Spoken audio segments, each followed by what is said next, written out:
Hi guys, welcome back to my channel Scintillating Moments with Viv. So this is my podcast, and if you're new here, welcome. This is your first time, welcome. I really appreciate your presence. You're welcome to my channel, and if you've been here all this while, thank you for sticking with me. I hope you're great. You're doing great, and you're having a great week already. So today on my podcast, I'll be talking about feminine health. There is this topic that I want to bring up. A lot of people shy away from it. I'm like wondering, why are we shying away from it? What's the problem? I felt it's about feminine health, and it's I think it's of recent that some people even started opening up to discuss their health as women. It's of recent that people started discussing their health as women. Before now, a lot of people like shy away from it. They don't want to talk about it. And if you just say, well, how is your menstrual cycle? How is it going? Even to their own doctors, they feel like, why is this doctor asking me about my menstrual cycle now? Not knowing that the menstrual cycle is so important because it's a pointer to how healthy you are as a woman. Okay? It's a point that it tells you, are you healthy? Are you even fertile? Are you not fertile? So, and all of that. So, menstrual cycle is what we're going to be talking about today because there were a lot of things to talk about in feminine health, but I'm just going to be taking menstrual cycle today. And on the menstrual cycle, we're talking about late periods because sometimes you see a young lady, maybe his her period is late for some days, and then the person start perhaps tells a friend, my period is late. Next thing here is infection. Oh, ah, sister, is everything infection?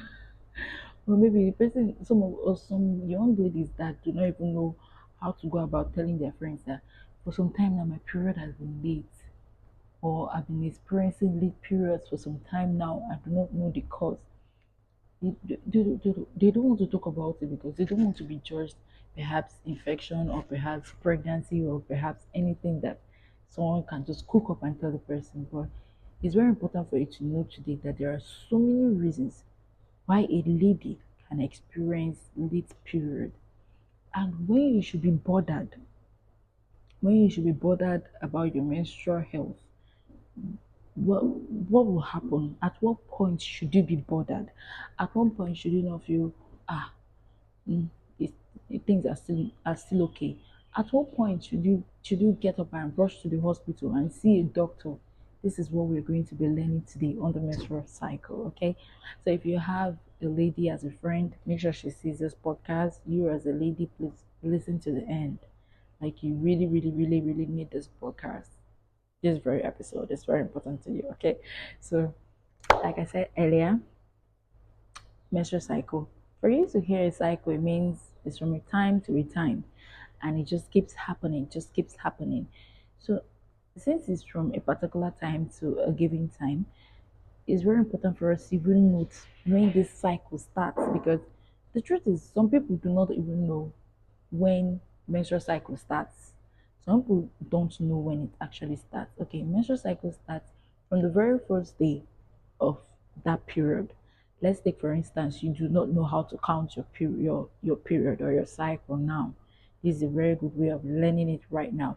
So that very day of your that you're seeing your period that month, the very first day it starts is your day one of that very menstrual cycle, and it's going to end a day before the next period starts. So if my next period is going to start on the I'm just giving an instance on the 27th of this month, it means that on the day 26, this very cycle I am in right now has ended.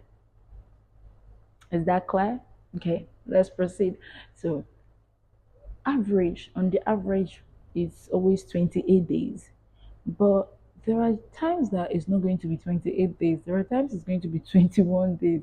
And there are some individuals going to be 35 days. Times an individual, everybody varies. Our genetic makeup, of course, varies. So we have 21 to 35 days as the WHO standard of number of days our menstrual cycle can extend. Okay, and then we also have our period to last for about 2 to 7 days. Yes, it's okay for a period to be like 2 days, 3 days, 4 days. It's okay for it to last 7 days, but anything beyond 7 days, 9 days, 10 days, please see a doctor. So we've noted the first time to see a doctor. When you have a period beyond 7 days, please rush to the hospital. It is not normal. So now, what are those things that can make your period to be late? Let's go with period being late. What are those things that can make your period to be late? Now we are individuals. We're trying to adapt to different things, adapt to different situations. Perhaps you've gotten a new job, or you're going to school, or you're writing exams, or you're doing so many things at a time. I know a lot of women love to multitask because it's in our nature to multitask and all of that. But then, fine, there's something we call stress. In as much as the body tries to acclimatize to different stressful events that happen in our lives and try to accommodate, at some point you might not break down physically and go to the hospital, and then they're telling you take some bed rest, take this one, do this one. But then your body inside you, your hormones that are hearing it, that are feeling it, okay, that the ones they're the ones bearing the burden. They're the ones bearing the burden at that moment. So at that point where your body hormones, when there is an imbalance in your body hormones, there are actually four hormones that are very important in menstrual health. We have estrogen, we have progesterone, we have a follicle stimulating hormones, and we have your luteinizing hormones.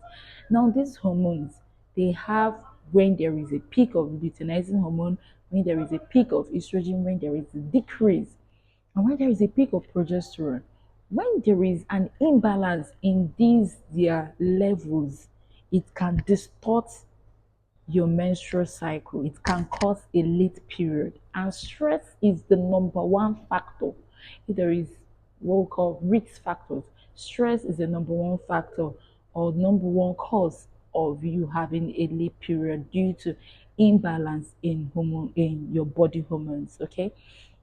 Now, another thing about stress is that, in as much as stress has been seen to cause late periods, it's also very important for you to note that there are some cases whereby stress increases the flow of blood, and also decreases the flow of blood in your menstrual period. I think I should talk about that next time. Let me just focus on the late periods we're talking about right now. So, the second thing I would like to talk about is weight loss. You want to lose weight, good. But it's also very important for you to know that your body has been used to a particular size, it's been used to having a particular inflow of things, minerals that come into your body that help in your body functioning and all of that. And all of a sudden, there is a drastic weight loss. The body tries to adjust. And in a bid to adjust, the hormones are also going to adjust. There will be an imbalance in the hormones. These hormones play vital roles, like I stated earlier. So there's going to be a very like that period of adjustment, that period of transition in trying to adjust. So it can also give room for late period. Another one is excessive weight gain. In as much as there is drastic weight loss, excessive weight gain at the other end has a way of altering your menstrual cycle and leading to late periods. Then the fourth one or the third one is what we refer to as excessive exercise or extreme exercise. Yeah, we exercise to increase our body metabolism. But when exercise gets to the extreme, your body is sore. You know that your body can't carry this thing, but you just keep going and going and going. Yeah, drill it, drill it, drill it, drill it. You'll be hearing break it to build it. Oh, wonderful, good. As you're breaking it to build it, at some point, your body metabolism slows down. It's no longer increasing, it's slowing down, and then it affects ovulation. Once it affects ovulation, affecting your hormones and all of that, once the ovulation has been altered, your menstrual cycle is totally altered, there are high chances of late periods as well. Another thing is birth control pills. Take for instance, you're married, and because you're married, you're on some kind of control pills, be it pills, be it injection, be it intrauterine devices, and all of that. They all have their side effects. They have a way of altering your period. So whatever type of birth control method you're going for, always try to find out what are the consequences or the side effects of this birth control period, so that you know what to expect at the end of the day now. Mhm. So the next one, apart from the birth control period, the next one is your is PCOS. As PCOS, polycystic ovarian syndrome. Like polycystic ovarian syndrome is one of those diseases that we rarely talk about, but it's there. It's common. It's not like it's common like everybody has it, but it occurs in our environment. It occurs in our environment. Polycystic ovarian syndrome. In most cases, you start noticing things like you getting fatter, the lady gets fatter, you have hairs graying on your face. You see the level of androgen in your body. Because the truth is that we ladies will have androgens, but at a very small, like in a small level. But the level at this with this polycystic ovarian syndrome, you find out that androgen level increases beyond the level you're supposed to be in the body. So there is increase in androgen level in your body, and then it disrupts the menstrual cycle.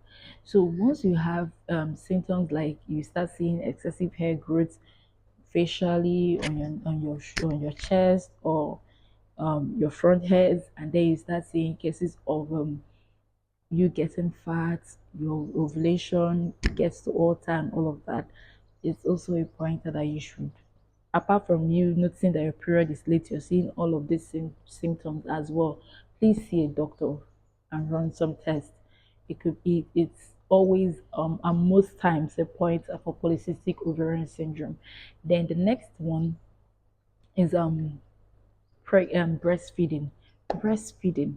Breastfeeding. When you're breastfeeding or you're pregnant, of course, these two is a general, like almost everybody knows it.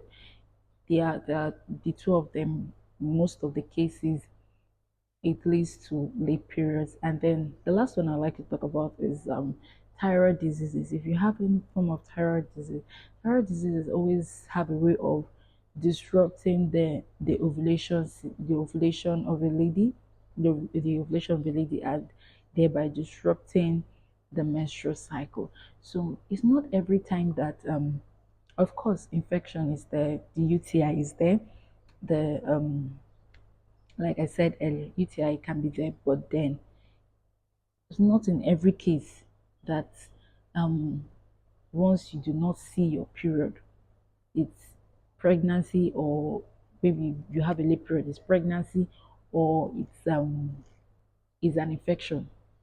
It can be any of these things that I've mentioned. You have to sit down, check yourself, and when you go to see a doctor, be very open. Be open to tell your doctor your activities, so that we can say if it's stress related, if it's the weight related, if it's exercise related, or if it's even an infection or perhaps pregnancy or the type of birth control pill you're using. Okay, so be very open with your doctor. Try to be very free with your doctor. I believe you've learned one or two from this, and like I said, it's always resourceful. So this is another resourceful period, and please share with your friends, your female friends, share with every other person that needs to get this, especially the young ones. They need to learn about their menstrual health and know the best way to handle their menstrual health.